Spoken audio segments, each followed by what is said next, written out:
Presque à moins d'un mois de l'ouverture de la campagne. Parce que la campagne est moins ouverte dans le 25 jours. Les autres est déjà moins le 28. Donc ça fait moins d'un mois avant l'ouverture de la campagne. Parce que vote dans les 10 pour les civils. Le 4, c'est les militaires qui votent. Et tout voter bien de tout dans les militaires. Quand on vote dans le 4 juillet, les Sabinés à civil, nous votons le 10 juillet. Notre campagne est moi aussi dit dans le 8 juillet. Donc il fallait que j'arrive pour vous annoncer officiellement que l'acte 08 de notre parti me confirme comme candidat du Parti Congrès du Travail.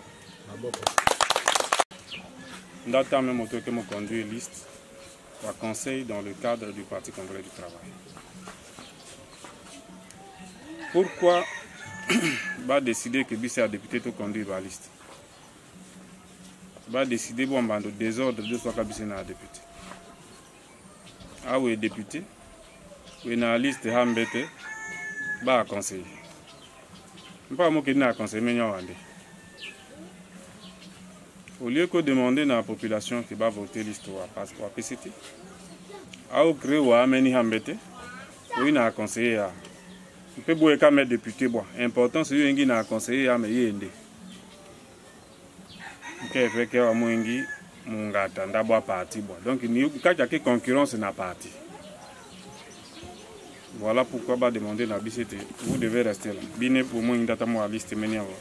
Tout suivez bine, tout est bine mo kedi à liste en kinamande. Ida maenge. C'est que le niveau de notre conseil est trop bas.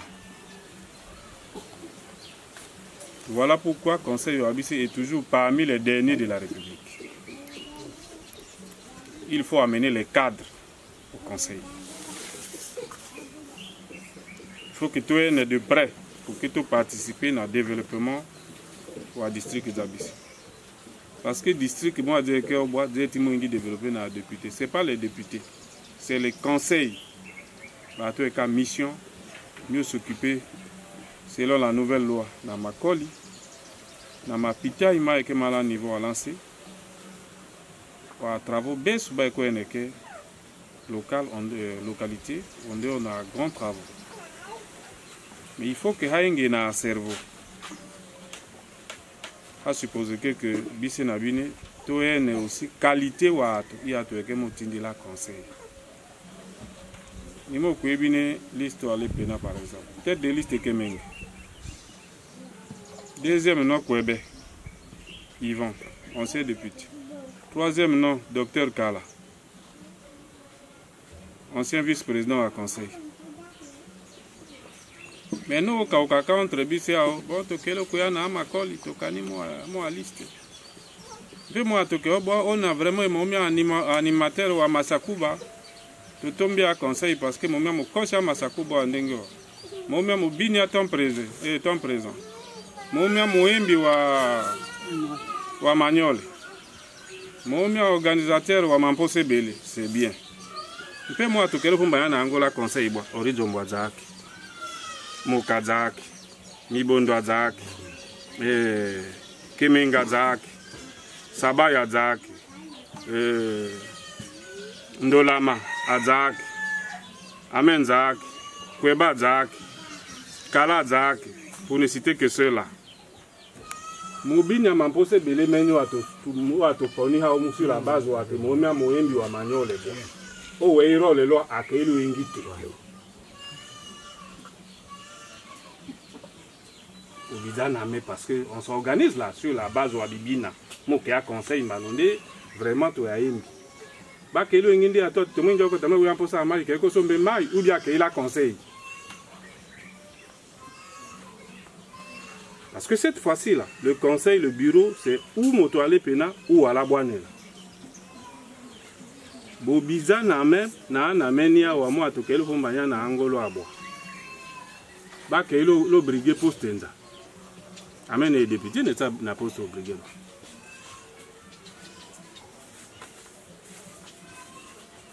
Donc intimbi abise munjo bia makana ta bisemen. Ye munjo toto mo kondata na bisemen. Bo soso. N'agite pas les gens au limbakate amehao. Nke feke kwe boje kina muka musa nama anga tuto leki député ta ipade cela oyo wetu pombe en fondo ate a ULC au leki député. Ce n'est pas possible parce que le PCT c'est une machine de la conquête du pouvoir, mais machine moko yo kodi.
Yeso qui a zomi député. Mon collègue Nzamba Lobaki okozala député yeso qui a boyaki. Nzamba lingaki kolobaki uta libumu ya mama na yo. Ngana yebaki ke yo kozala député. Lokuta to lokuta te.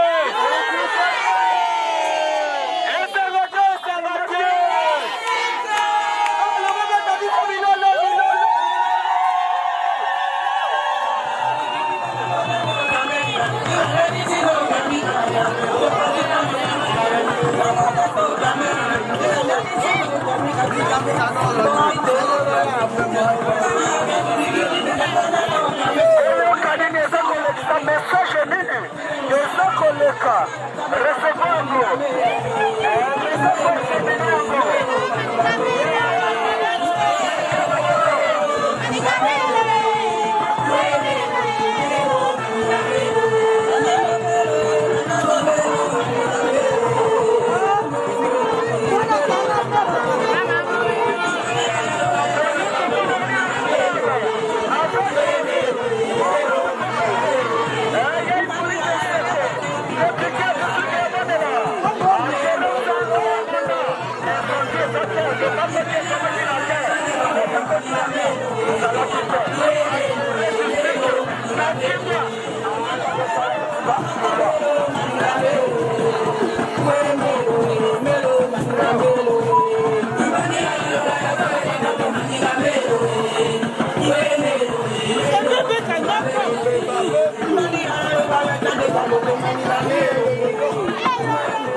Bandeko, Boutia Mato Ikotoyo. Tuyambi papa honorable, alobaki na bino te kindesna ni kosala ba civilité côté ya mokonzi. Yango ana yeyo ya sia zongi, tutia matoi toyoka oyo amemeli biso. Ba tata ba mama. Lokola na yebisaki ke mboka ya lakana kumu nango. Yango wana nakendaki komona kumu ya mboka. Kumu ya mboka na suka lisolo na biso apesi ngai mboka. Na yebisa na mokuse nini ememi ngai awa. Na kolobango pe na mokuse parce que programme eza molai mikolo eza mokuse. Le 2, il faut nazala na Brazzaville, il faut nazala na Parlement. Les lots eza le 28. Donc mikolo ya tellement mokuse. Na yawa on a s'adresser na la population et na ba militants et à Parti congolais du travail. Le 25 juin, campagne Ekobanda. Le 4 juillet, vote, il y a des militaires, des policiers, des gendarmes, Ekosalam. Bango bako voter liboso na biso nyonso. Bako voter le 4 juillet. Le 10 juillet, ba civil nyonso ba voter. Et l'ingélo bako campagne Ekosila le 8 juillet. Donc, Mikolo ici et Sili et Sengeli ba troupe à la rangée. Cause à la rangée, et l'ingi kolobanini. Koto samibeko ya l'État. Alingi na yeb sabino que eleko ya campagne eza eleko ya bobandite. Eza eleko ya kofinga batote. Toza na démocratie. Ba candidat et ala na ba législative et ala na ba local et sengeli bazala et belé. Moto na se a motema na ye apo na candidat na ye. Okenda kofinga moto te parce que ya poni candidat na ye. Odwa mégaphone na mboka ngana ya mokonzi kili te kobelelaka na babalabala. Ce n'est pas autorisé. Il faut avoir l'autorisation préalable ya mokolo mboka. Te na telle heure ngana kosala activité nesika boye. Olamuki na 1h du matin, 3h du matin, batwanga na maba ibala la te parce que yo en accompagne, wana babenga kango mobulu. Likambo nyonso ya la kane bandeli. Au fur et à mesure que toko salango, il faut to yekola mibeko ou eza ko réglementer campagne. Mégaphone est quoi mégaphone et bon magate moyena mama ou tena mégaphone moi mo dit déjà naturel. Mais un peu quand même. Ne monteni qui est quoi moi ni wa quoi ma audito mo préciser na bine na ninga na yaya na dimina noko tout le monde que campagne a bientôt mo bandi côté aka andi banda. moi ka campagne na bandaka boa he na zuma zaka to makate pré campagne o kia makala motaki o bango o boa koko sakala balabala muka moi kama ba l'état boa ko utiliser que mango mu pré campagne wa la motaki o bango boa o réunir ba totala nombre ato eke o ba la motaki o bango boa o solo di na ango mais bizarre quand même na mokondité moko e amen mo solo di na to amen yana o solo na pendant une semaine 2 semaines a o solo aka tous les jours mo bizarre mokondité moko e amen mo solo di na to pendant une semaine donc chaque 14 heures to mengo du manaka ano ki wo ko epeke be bise temu ma ma bise ko ete ka ko saka balabala na moto wa kele kake e ya abwa e o lemba kabwa wati na droit au soi lo amoke ilo agresser moto la motaki o fango boy parce que e mu pré-campagne wa candidat o wey dit qu'il a mis déjà mon gouvernement pour arrêter Kao Kiakana moto moyo e mo de la moto et libre mo que la motaki o fango boy pas la mo ko tembe la motaki o fango boy ba 4 ko fango boy be ibey l'état ahambia e donc moyo mo de la motaki o fango boy beti na droit ou pour le déranger et ou pour le menacer e moi je veux dire que nous avons mon côté au way et une permission que le pays m'a donné.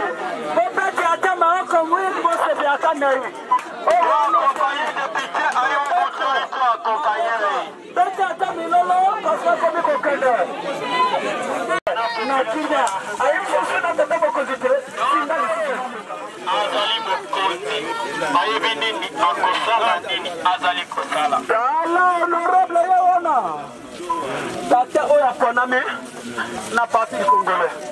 Ils sont comme on a dans le village.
La troupe rangée, on est aux ordres. On ne change pas l'équipe qui gagne.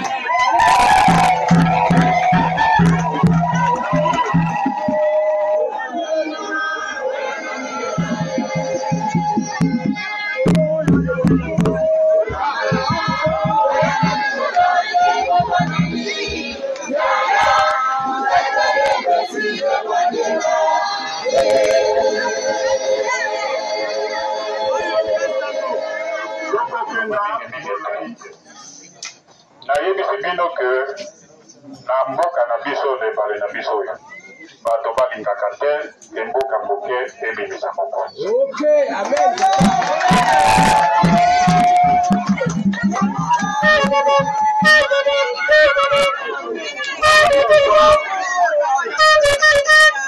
makelele nyonso oyo bokoyoka wana na bareseau sociaux oyo bwanelako na balingi te kote soki akei bakobamba ye mabanga nani abambinga libanga awa nauti ezama nauti mongo nauti kinambi awa nakomi na botongo na mboka moko te moto abwakelinga mbwakela na mboka moko te donc na botongo awa banda bakonzi ya mboka biso nyonso tokozakana lelo moto nyonso oyo avandi na botongo aza lelongo na biso soki akoko ovanda elongo na biso te azwa deja mbela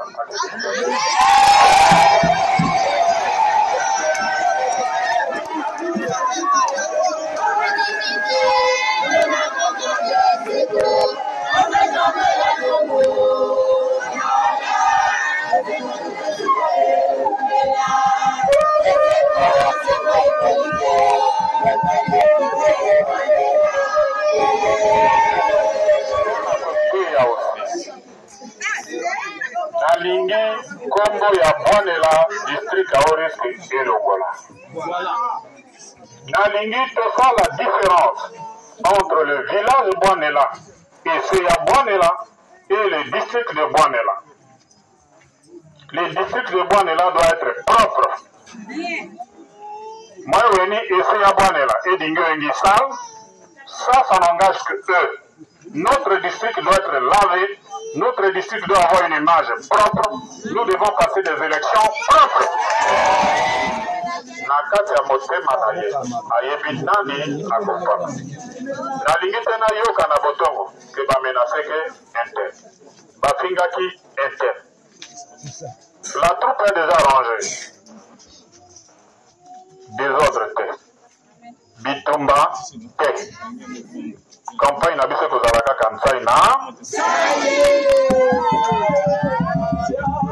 donc bamilitaire nyonso batelemi na molongo mpona etonga awa deja population ya botongo to apartir na minute onga na koloba awa bato to batelema na molongo mpona etonga wana parce que bokoyokisa ngai soni te bokoyokisa présidence asu soni te yasali confiance na mwana botongo bino botongo bolakisa exemple. Donc, nalingi koloba lisusu ke nul n'est au-dessus de la loi. Yana motote oyo aza na likolo ya mibeko ya ekolo.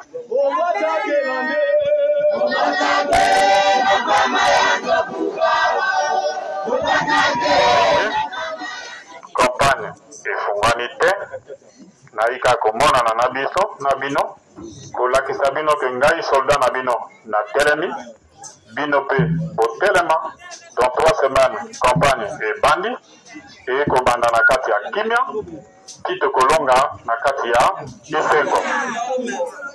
Donc na mokonzi ya mboka parce que nalobi ke moto moko te akozala exclure pouvoir onga na kobondela eza pouvoir oyo mikonzi ya mboka bakobondela biso tout rangé. Donc, tout à l'heure, ton animation bakosala awa na bobandi kosala. Na kopesa 150 000 ekozala gérer. Na bakonzi ya mboka, na bato ya PCC, na bino moko bosala animation na bino. Naki na bana groupe mibalo bauti na ebale wana. Wana ni na 30 000 na bino ya bonus oyo bino bauti na mai na moni bolindi.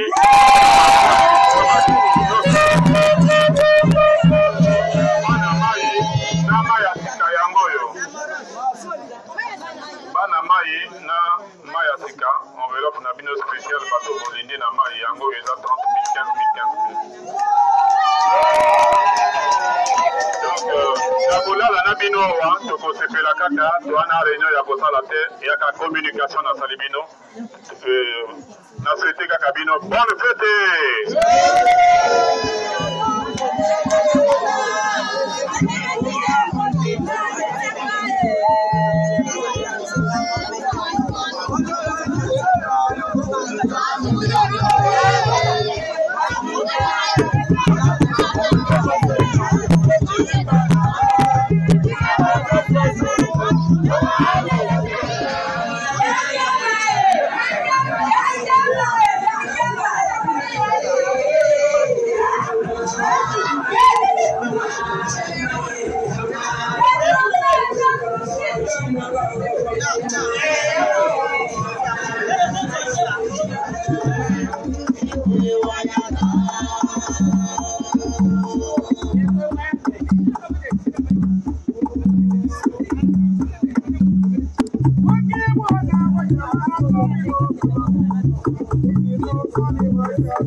soke par rapport à programme aussi.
Hippolyte, oye! Oye! Oye! Vraiment, nakanisi na mwani esengwango na ndenge oyo honorable député na biso akomeli biso ndenge enthousiasme oyo elakisami awa na boyambi ya député na biso ya PCT esengo te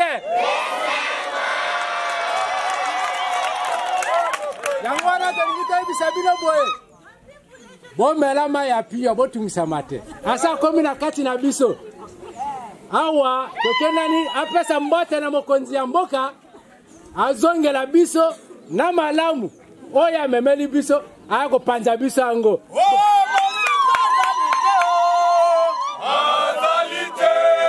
azalite oyo kokanina ya Hippolyte Seko azalite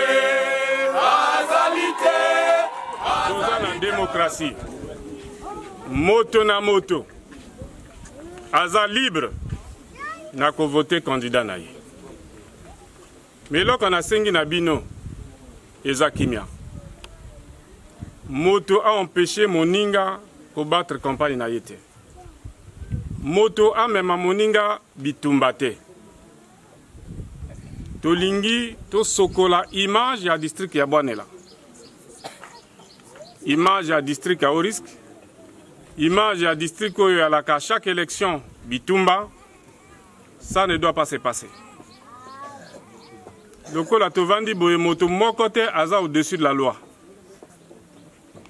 Toza conscient que lelo toza na ba généraux ba na boloko. Olaï molaïte. Na tikina ni mamo ya lo ba moi moké avant gana clôturer.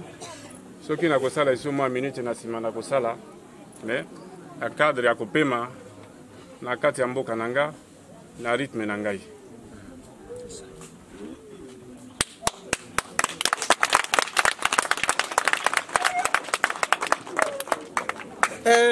Nana mingi ya koloba te hein. Boyebi ke na bondoka wanga alingaka mibali te. Na lingana nga mingi ka basi boyebi.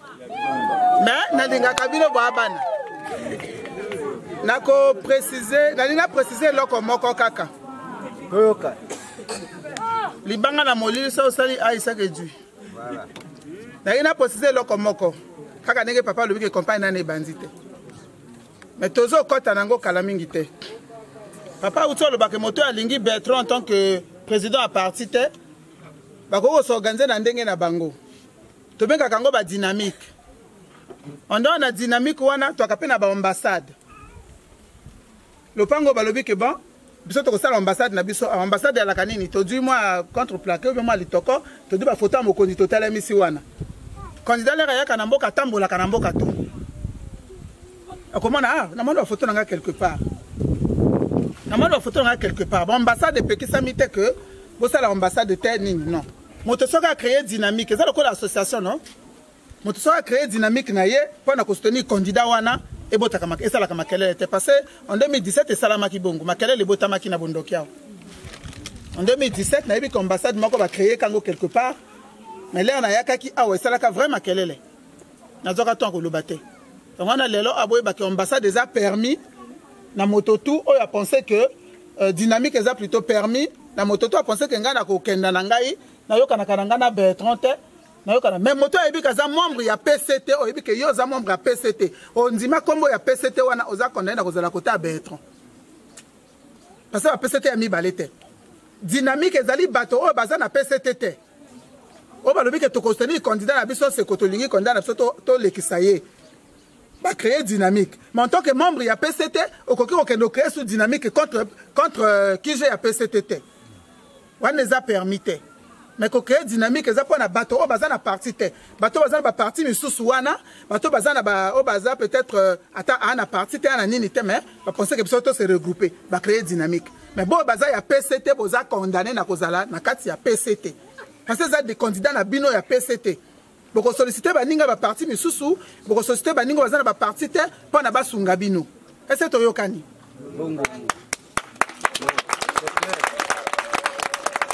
Bon, donc... Moi, je suis l'exemple. Exemple à monnaie yango. Exemple à monnaie yango. Exemple à monnaie yango. Bobi kana PCT. Il y en a parti na ye. En tant que parti à majorité présidentielle, accompagné. Soutenir PCT. À soutenir PCT. Parce que le parti à majorité présidentielle va positionner na fief ya PCT. Bango va se positionner que na ba local. Va kokite ko combattre PCT. PCT pe ana bisiko bango ba telemi ya ko kenda ko appuyer bango à se positionner que te. Wana ba accord na biso ba parti.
C'est quoi? Bien. Et salimo koko sopo biso mato yate. To le laka na yo kala. Mato ezate. Mato ezate. Tala le. Oui ko komela biso boye. To yo kisango na minuit. Ata na bino moko. To sa ndenge nini. Misusu bana bilanga, ba misusu bali partout. Mais quand même, nguya na ngolo nzambe sali to yo komela biso. Au biso to yambi bino. Vraiment, tu peux sur le ngoya pe le kumu mingi. Na ndenge yo komela biso. Maintenant awa moi attends moke moi répond après tout quand na kutia mukunda mboka après tu aka kolanda oyo kolwa. Bani kubo pesa animation.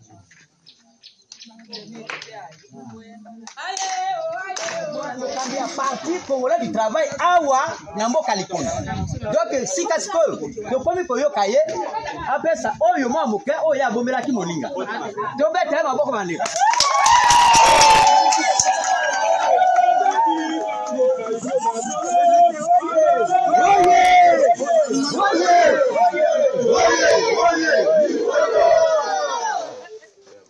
Merci député. Na ndenge okomeli biso na délégation na yo.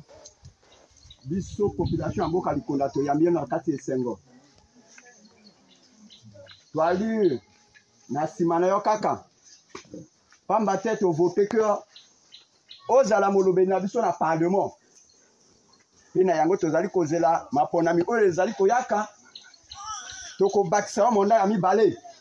Pona biso population likonda. Twali na simana yo. Twa kozela yo pour que to pesa monda na yo a mibale. Donc likambo oyo bombeli biso mboka likonda bali mato ekolele pona koyoka nini oliko lobola bango. Na yo elobeli.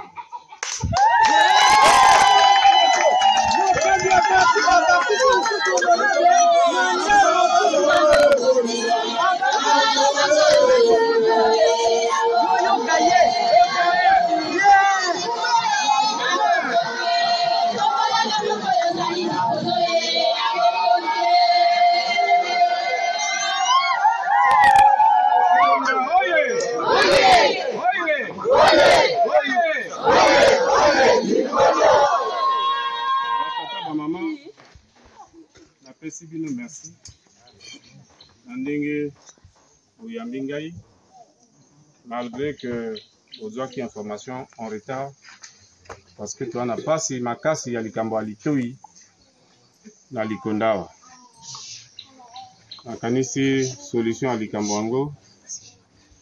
Ata ya vrai makasi te depuis tongo alelo toko zwa kango malembe malembe. Mboka batungaka na mokolo moko te. Mboka batungaka malembe malembe malembe malembe. Na komeli bino awa likambo ya monene ya koloba te. Na koloba ka mopuse. Parce que na kolekaka mikolo nanga pe ya mopuse. Na kanisi tosali 5 ans na bino. 5 ans na bapasi na bisengo eleka na kati ya 5 ans. Mais l'essentiel est que tokomisi yango na suka. Na mokolo lelo tokomi ko déposer ba mandat mpona to reprendre à zéro. À partir ba état major politique bato na bato bakomi ko se préparer à présenter ba candidat na bango. Si ma lobby dépôt à ma candidature et que vous allez clôturer. Bisso na parti congolais du travail, le président du comité central a signé 2 actes. Acte numéro 8 est que désigner ma candidat à députation. Na ituka bwanela président du comité central na bureau politique na ye va confirmer ngai. Na acte numéro 11 pour les gens désigner ba conseiller ba pesi biso netuka likwala ba député mokumba encore ya kokamba ba liste ya conseil. Ezate que na lingaki kozala conseiller. Eza que mitindo ekui. Biso na PCT toza lokola ba soldat. Bino moko boyebi ke mokonzi na biso aza général. Ce qui est un général, c'est qu'il y a un soldat. Ce qui est un soldat, c'est que mitindo bakopé sanyo son ako exécuté. Alobi nangai kamba PCT na députation, na due responsabilité. Alobi oboyo linga conduit liste à PCT na conseil, na due responsabilité. Tout le monde peut quelque part en a raison. Pourquoi? Parce que conseil na biso mikolo nyoso yaka dernier à la République. Ils ont qualité ya ba conseiller oyo biso totinda kakuna. Voilà pourquoi a demandé mbalo que ba cadre nyoso ba sunda ba kenda na ba conseil pour que tout le monde a résultat ya malonga. Na koko zwanda kisana ipena. Tête de liste Kemenge. Suivi na Yvon Kwebe, voilà qui député. Suivi na Dr Kala, na Soukina Niwa. Na Infondo commune, tête de liste Moka. Deuxième, Mibondo. Nena koyoka ya biso na bino awa. Oh non, bato ba memaka ba mabina na Infondo wana ba koyaka na conseil. E commune ineaki. To kendo sala ineaki kuna. O banda déjà kososola. Na lobité te bino tout bo voter PCT. Dans la démocratie, moto na moto a libre. Na ko choisir candidat na ye. Mais bon même biso ba conseiller oyo ba kozala en face na baninga. Henri Jomba kozala conseiller. Sabaya kozala conseiller. Ndolama kozala conseiller. Na tangi na likaka. Oyo abino boko so organiser que awa déjà à travers mabina. Babini ya minene bango batu ba okenda conseil. tolingi lelo te toyoka soni bobimisa biso baconseiller bakovanda en face na baninga bacadre ezangi bacadre te bozwa oyo bakozala en face na baninga nalingi mbala oyo en tant que député na bino nayebisa bino ke biso tolingi image ya bwanela échanger tosala baélection apaisée. C'est gênant. Ceux qui kotinda bato na ba militaire, ceux qui batindi 40 ne pena, na bwanela il faut totinda 70 parce que là-bas c'est à haut risque. Arrêtons. Tout ça la campagne moto na kati ya discipline, moto atumola moninga te. Ceux qui oponi candidat na yo, zala sûr que mokolo anu ke kendaka na une au voter candidat na yo sans déranger l'autre. Vous dérangez moto te.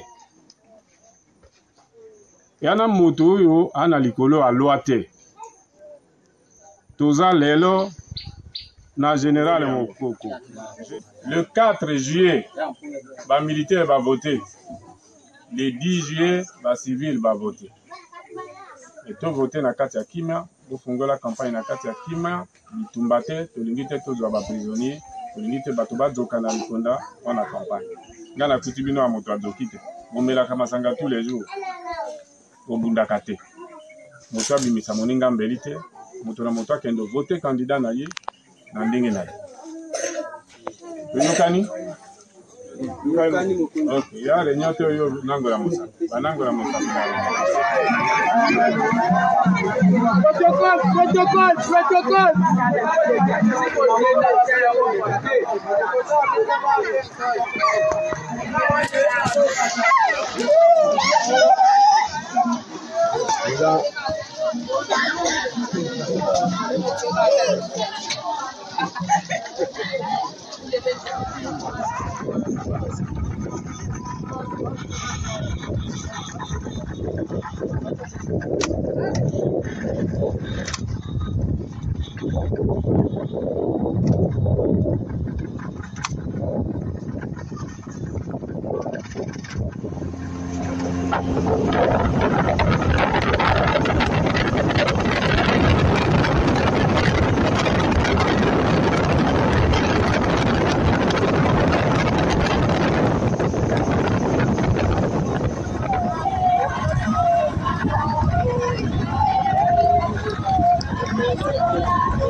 Mosenge, oye! Oye! Oye! Batata ba mama, isengo nanga makasi ndenge tokutani na bino, bi ndenge boyambi ngai na kati ya mboka Mosenge. Akomi bino lelo na suka ya manda na biso. mandat et commune à Souka. Le 25 juin, au Komiko Bandela accompagne. Donc, en tant que député à Parti congolais du travail, Naï Koye Bisabino, Nini, na niveau Nabiso et à Parti congolais du travail, et l'Engelami. Parti congolais du travail, et dit par acte mi balé. Acte numéro 8. Oyo ezako désigné ba candidat na bango na ba législative. Na acte numéro 8 wana, Parti congolais du travail a désigné Ngai Lisusu candidat de la circonscription unique à Boanel. Acte numéro 11 a désigné un candidat na bango na conseil. Effectivement, à acte wana a désigné Ngai Lisusu candidat donc tête de liste et à Parti congolais du travail.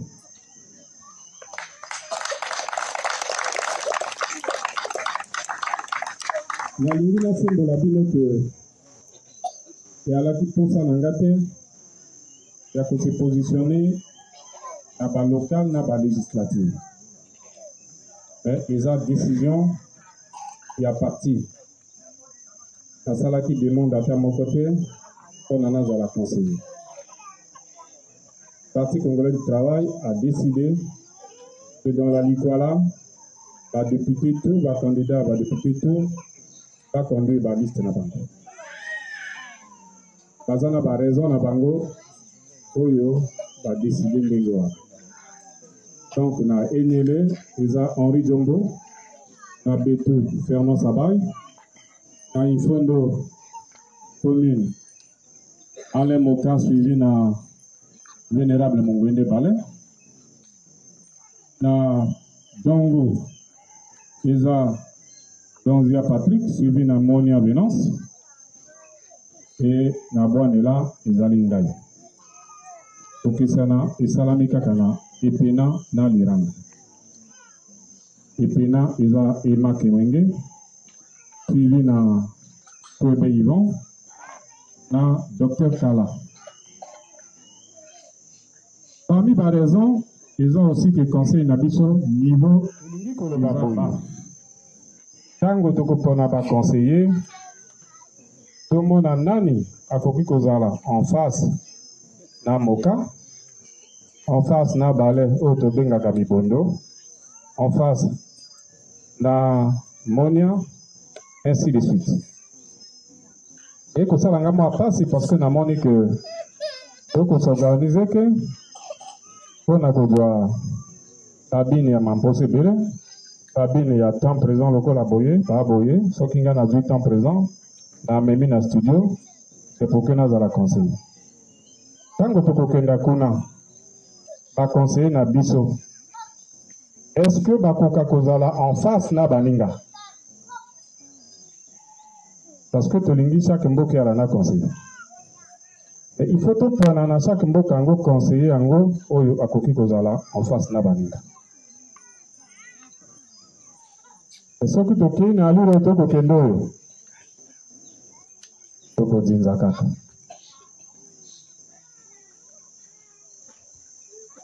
Boso solo. Occasion oyo. C'est une occasion, Nangai, en tant que député, que na lingi mbala oyo vote na district ya Boanela et le Kanana Kimia.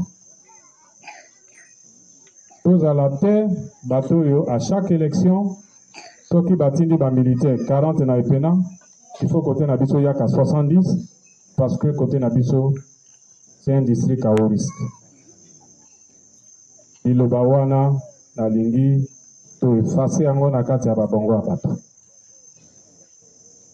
Moto nyonso ana droit ya kopona candidat na ye. C'est pas la peine yo olinga ko imposer baninga et soki oponi intel te ngai na yo oyo nalingi seko te donc okoma osala pagaille na mboka soki olingi seko te tu l'exprimes aux urnes kenda koganye na urne. C'est pas dans la rue, ce n'est pas dans le désordre. Il faut elekana na kimia. Toi na démocratie. Nga naza na PCT par exemple, naza aux ordres. Président ya comité central ya PCT aza général. Donc ngai naza soldat. Naza aux ordres. Balobi nanga kenda ko défendre PCT na Bwanela, na yi ko défendre PCT. Na yi sekote, na yi PCT. Soki wana parti na yo za makasi, yo ko gagner sekote, o gagner de PCT. Soki omemi mo bamba ya parti na yo ko tangaka lokola bwato, onga na monyo ko kota kama yoana te, PCT ko gagner o kaka. Soki za indépendant, oko croiser PCT, wana makasi na yo oko gagner PCT. Soki PCT aleki na makasi ako gagner. Na yebeke awe anda kwa PCT. Donc soki oui, c'est pas la peine banda kolela kuna. Parce que nako gagner yo. Donc moto na moto a s'organiser na parti na yo.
Singa.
Merci.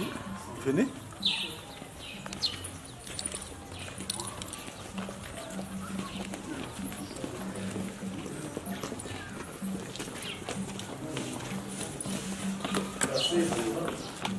C'est pour nous une grande joie de vous recevoir dans votre descente parlementaire.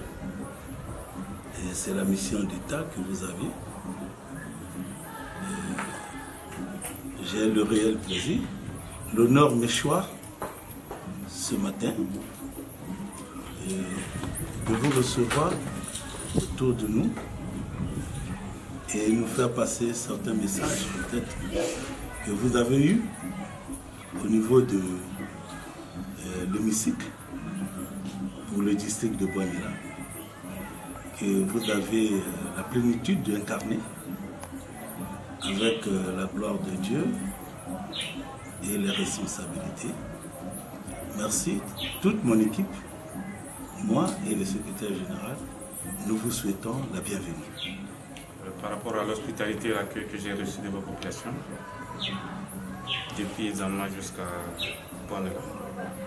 Comme vous avez su le dire, il s'agit d'une mission de routine, une mission normale.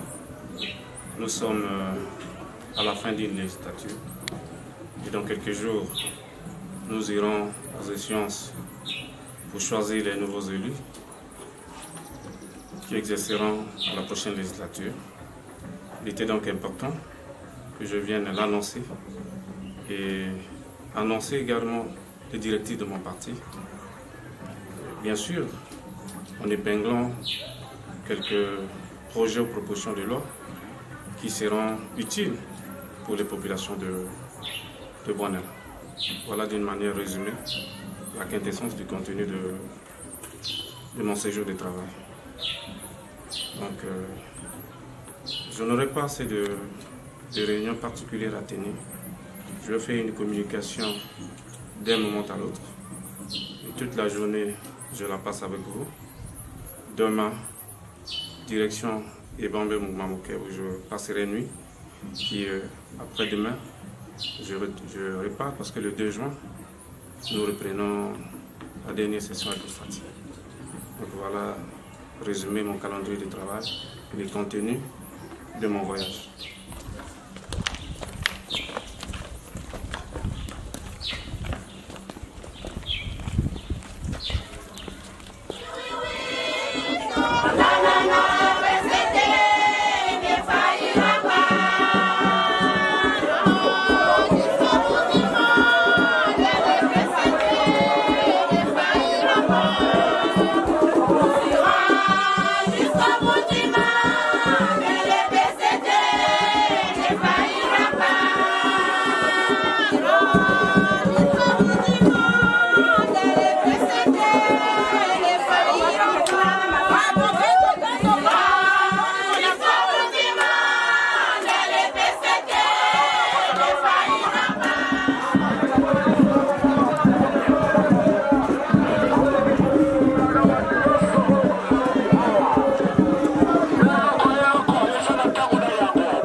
batata bamama esengo na nga ezalaka toujours makasi ntango nakutanaka na bino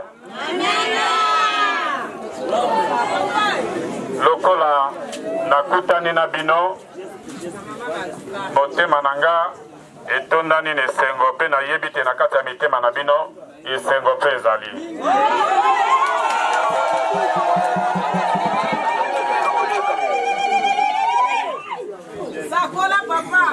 naye awa kokutana na bino na suka ya législature na biso tokomi koleka na législature mosusu yango wana esengelaki nayaka kokutana na bino me masolo na kosala na sale awa na minute oyo na remercie kaka bagroupe bayi komona nga awa bayi koyamba nga na libongo masolo ya sérieux basala yango na esika oyo elongo bani naza parlementaire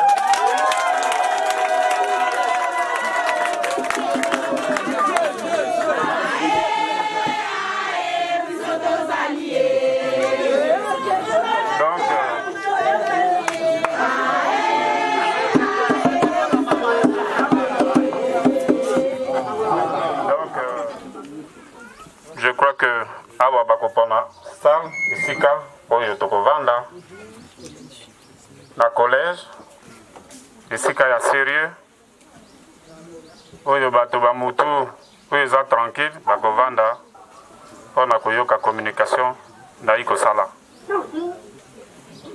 donc na minute oyo présidente organisation bino bato bosali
Honorable député Yawana, ancien comité de la Bisso.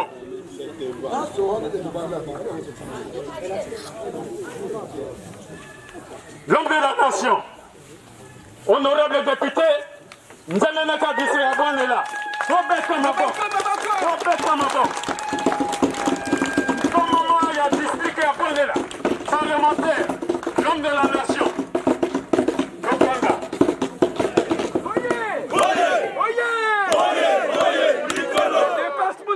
Viva! Viva! Viva! Viva! Viva! Viva! Viva! Viva! Honorable député, c'est quoi il faut dire? Oyez! Oyez! Oyez! Oyez! Viva! Viva! Viva! Viva! Merci.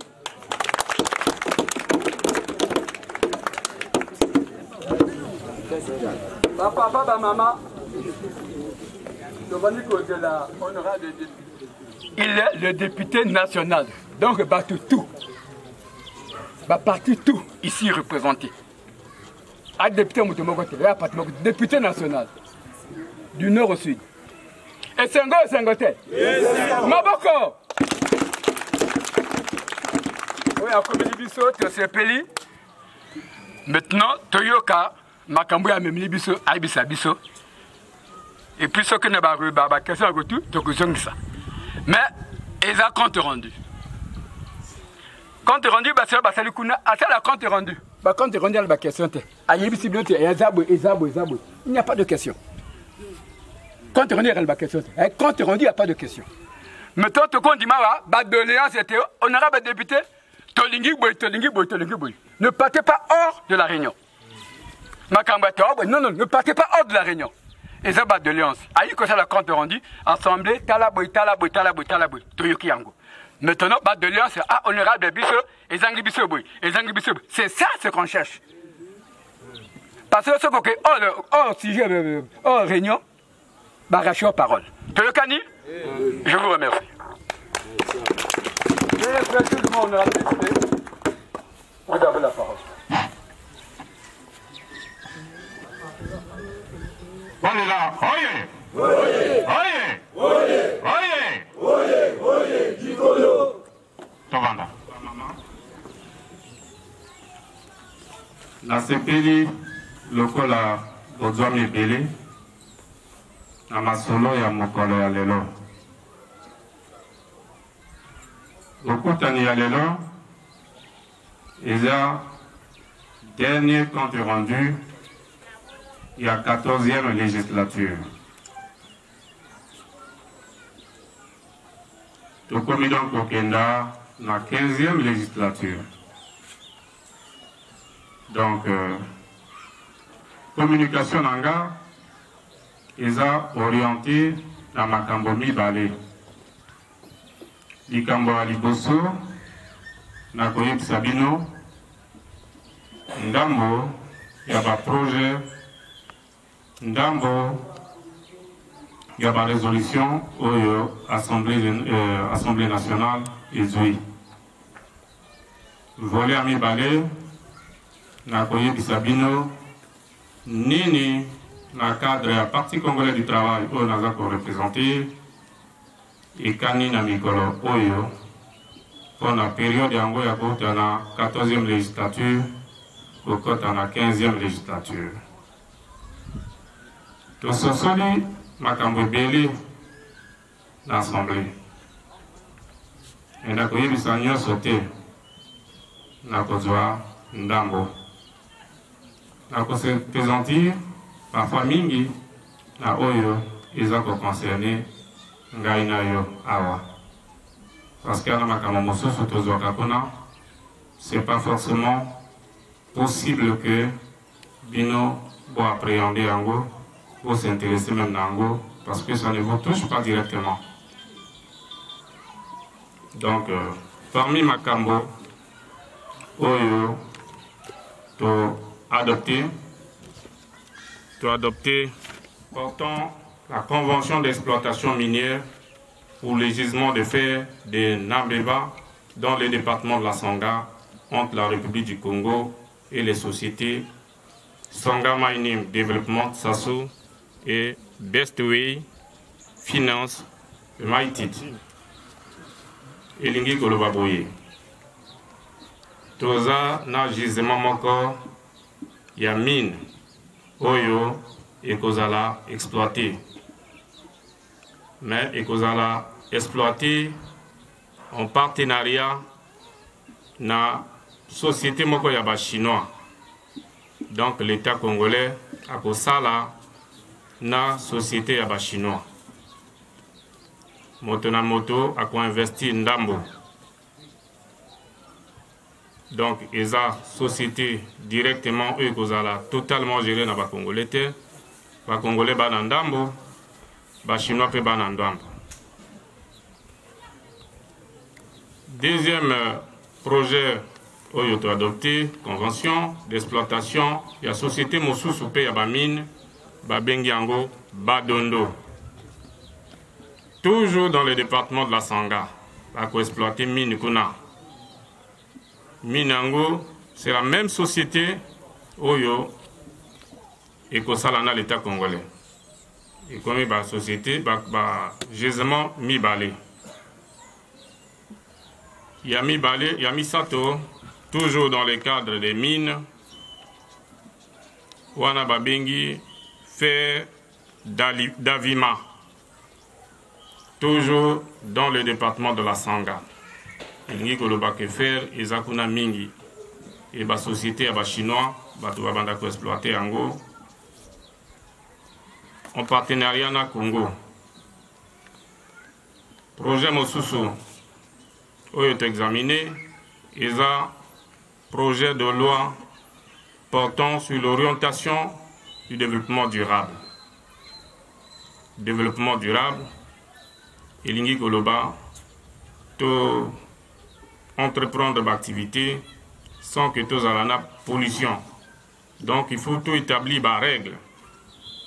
Oyo, et pour éviter que lobby, tout comme la désertification, c'est-à-dire que bazamba nabiso, edika, bama inabiso, et yoma, puis bibale nabiso, et yakodinda, pour le changement climatique.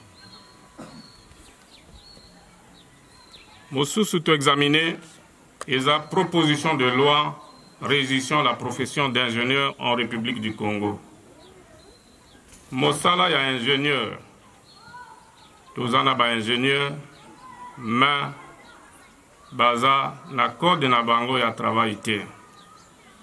Ezana mi bekote. Et kozala ingénieur nani bako benga ingénieur, ako exercer ango ndenge nini. Mi beko nini basengi pona bango. Ba condition nini, il faut que on réunir pour que ozala pour exercer métier ingénieur, même si tu es formé ou encore ozamo paya. Okosala lango ndenge nini na mboka na biso.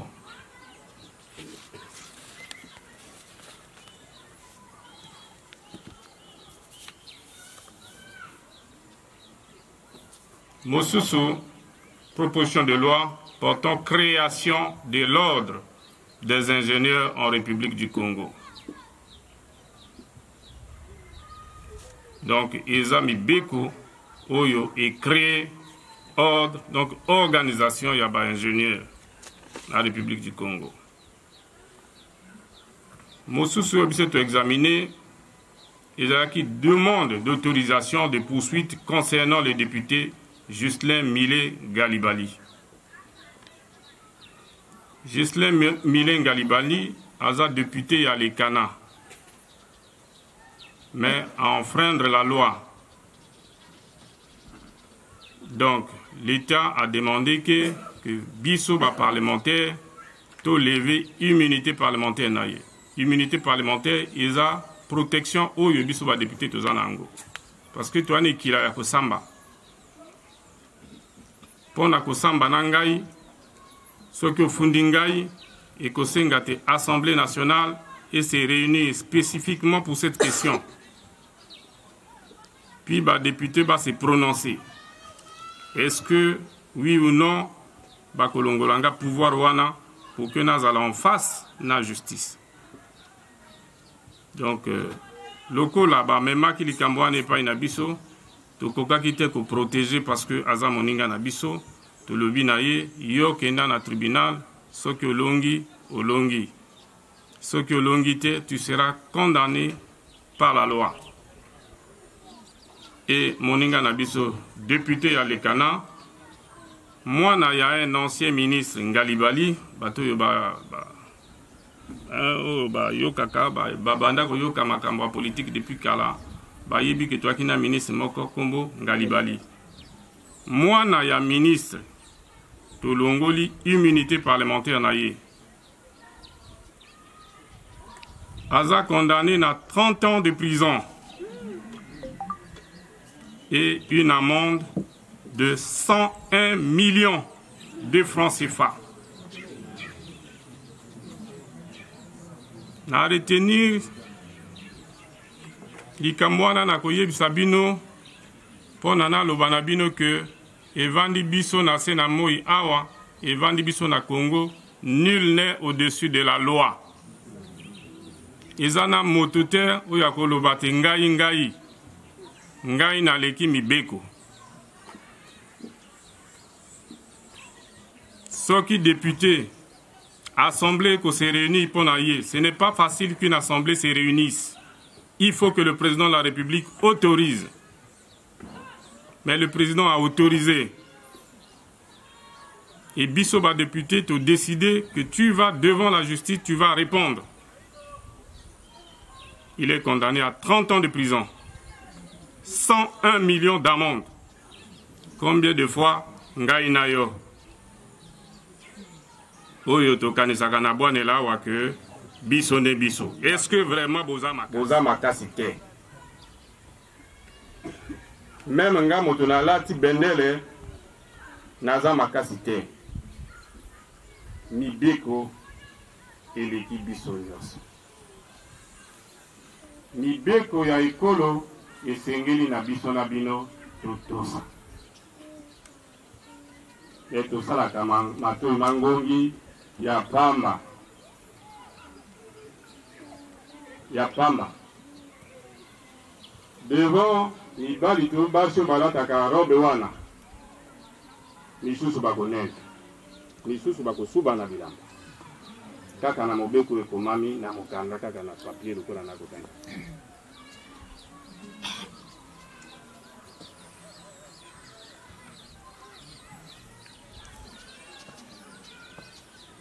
Mosusu examiner les projets de loi fixant les règles d'immatriculation de la propriété ba imobeko oyo ezako fixé ba règle ya makambo etali balopango makambo etali batoto makambo etali même bazamba na bino ozana ndako neti ya étage na Brazzaville, ozana balopango, ozana zamba lokola bino bwana ngwawa, il faut boluka kosala mikanda epai ya l'État. Bopusana na ba servitabilité, ba kadas, ba pesa bino mikanda. Moi bogo wela bazamba wa. Moi. À chaque fois que ngana yaka kana bwana la, bino boko wela kaka bazamba wa. À chaque fois, les qui ne zama, au zamba wana ba intele na ba intele ba ko wila kanga. O le qui na munguma ba pareil. O le qui ne bambe ba intele ba famille ba ko wila ka ba zamba. Bo sala mikanda ba zamba wana, batu baraka mikolo ba zamba basi ba kufa. E komi na bino soki baninga basi ba kufi otikali yo moko yo lobi ba mabele nyoso ya yo. Comme yo moto yibi bandel. Miliba nyoso ya yo.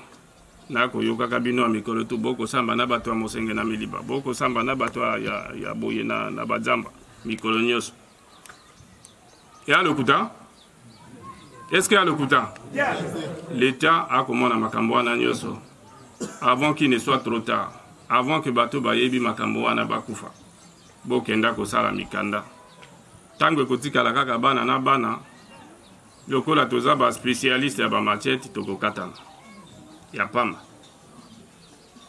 bokenda administration aliao cadastre ali na département na biso ministre Mabiala ayaka kapona ba session ya makambo wana boluka cadastre bo immatriculer ba mabele na bino ebale na bino balopango na bino makambo wana nyoso bosala yango.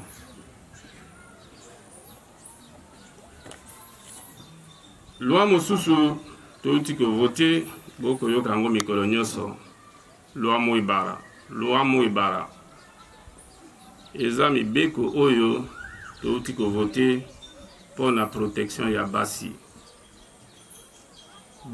baza bato moko fragile bako nécessité que baza la protéger par la loi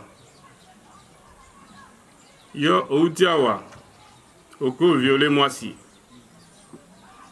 yeba que to bakisi encore bamvula viol okokenda na 10 ans ya boloko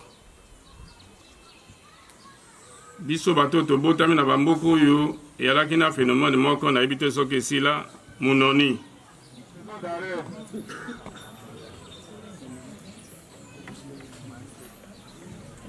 munoni elingi koloba mwasi akolala na ndako na ye na mbetu na ye yo koteli sans consentement mwasi kilikili te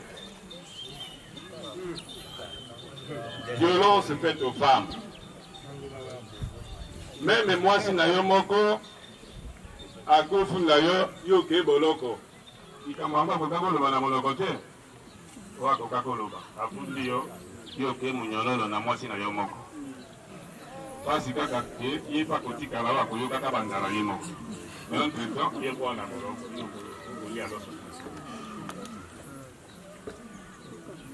Donc, attention, mokili et pour évoluer, ozwani likambo na mwana mwasi na balabala, obeta mwana ngana te.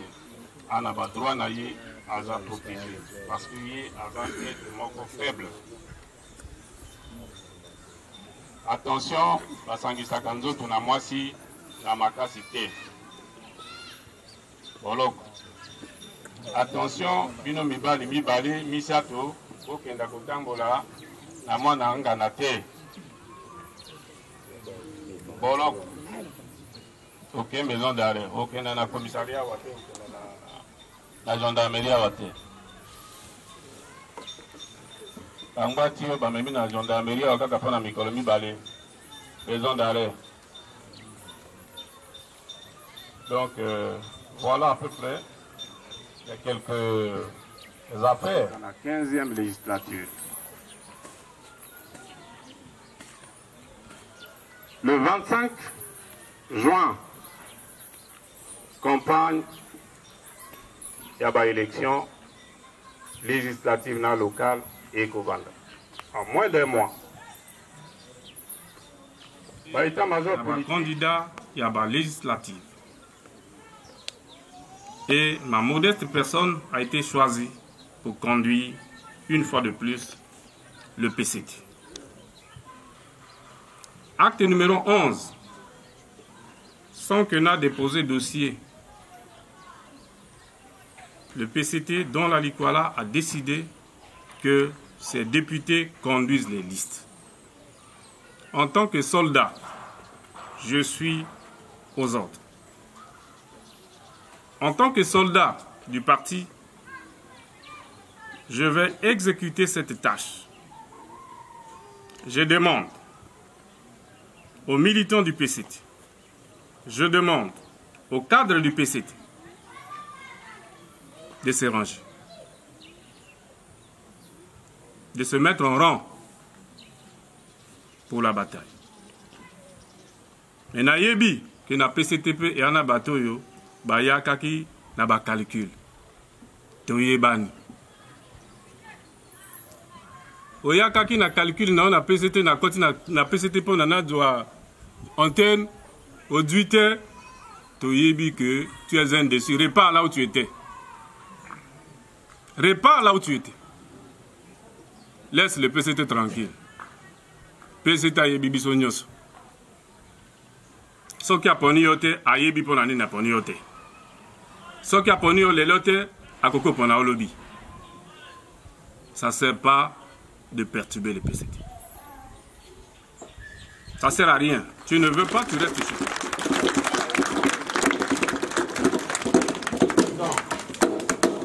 Si un parti est plus fort que le PCT, aucun parti ne viendra combattre ça. Il viendra combattre le PCT. Il va avoir l'essentiel de l'État.